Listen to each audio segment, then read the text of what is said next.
Ürpek ederim kalbin okşayan, nevaziş gösteren taş karşılayan, gözlere nur veren dersin başlayan, zaman esirgemez aziz müellim.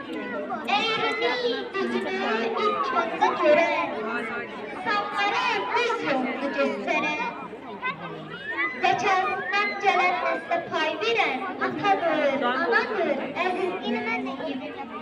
Zəhmətlə çalışıb el böylədəndə, Böyle kolum sındı, gel mutut.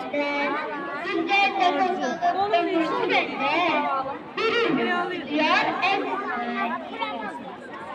Bilir zəkanın savqalısı, eynimin təfəkkürü əzizlə çağırır.